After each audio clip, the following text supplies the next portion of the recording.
اعوذ باللہ من الشیطان الرجیم بسم اللہ الرحمن الرحیم الصلاۃ والسلام علیک یا سیدی یا رسول اللہ وعلی آلک واصحابک یا سیدی یا حبیب اللہ۔ السلام علیکم ناظرین، آپ دیکھ رہے ہیں کمکول کرامات اور میں ہوں آپ کا میزبان حافظ محمد عاقب کمکولوی۔ ناظرین، آج کی یہ ویڈیو کرامات کے حوالے سے ہے۔ حضور قبلہ عالم حضرت خواجہ سخی زندہ پیر سرکار رحمۃ اللہ علیہ دربار عالیہ گمکول شریف کوہاٹ آپ کی ایک کرامت کے بارے میں اس ویڈیو میں ہم ذکر کریں گے، جس کا موضوع یہ ہے کہ شیر کا آپ کے سامنے ادب سے کھڑا رہنا۔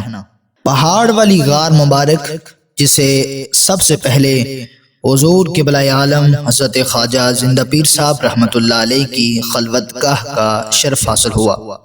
غار مبارک کے نیچے ڈہلوان میں دربار عالیہ گمکول شریف کے مال مویشی چر رہے تھے اور مال کے ساتھ شیر بھی پھر رہا تھا۔ حضور قبلہ عالم خواجہ زندہ پیر سرکار رحمۃ اللہ علیہ حسب معمول سارے دربار شریف کے ایریا میں قدم مبارک رکھنے کے بعد، جہاں ابھی سب سے آخری حویلی ہے، جس جگہ گائے اور بکریوں کی جگہ ہے، آپ حضور اس جگہ تشریف لے جا کر کھڑے ہو گئے۔ جتنی دیر آپ کھڑے رہے، شیر ایک پتھر پر کھڑا آپ کی طرف دیکھتا رہا۔ خلیفہ عبد الرحمن صاحب المعروف جناب شیخ صاحب آپ کے ساتھ تھے۔ وہ عرض کرتے ہیں کہ حضور رائفل منگوا کر فائر کر دیا جائے۔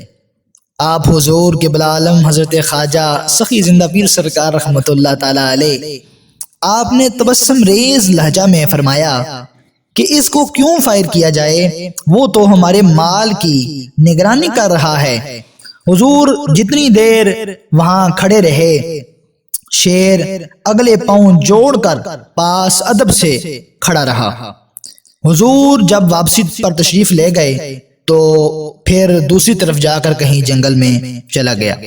اس پر کمال شعر ہے جناب خلیفہ صوفی رب نواز صاحب کا کہ جو ہیں مظلوم ان پر ان کی شفقت ایسی ہوتی ہے، جو ہیں مظلوم ان پر ان کی شفقت ایسی ہوتی ہے، توجہ اس کو کہتے ہیں عنایت ایسی ہوتی ہے، توجہ اس کو کہتے ہیں عنایت ایسی ہوتی ہے۔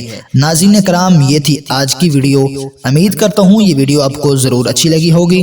مزید ایسی کرامات کی ویڈیو اور معلوماتی ویڈیو دیکھنے کے لیے ہمارا یوٹیوب چینل کمکول کرامات کو سبسکرائب بھی کریں اور اس ویڈیو کو اپنے پیر بھائیوں کے ساتھ ضرور شیئر کیجیے۔ ملتے ہیں کسی اگلی ویڈیو میں کسی نئے ٹاپک کے ساتھ، تب تک کے لیے اجازت دیجیے۔ حافظ محمد عاقب کمکولوی کو اللہ حافظ۔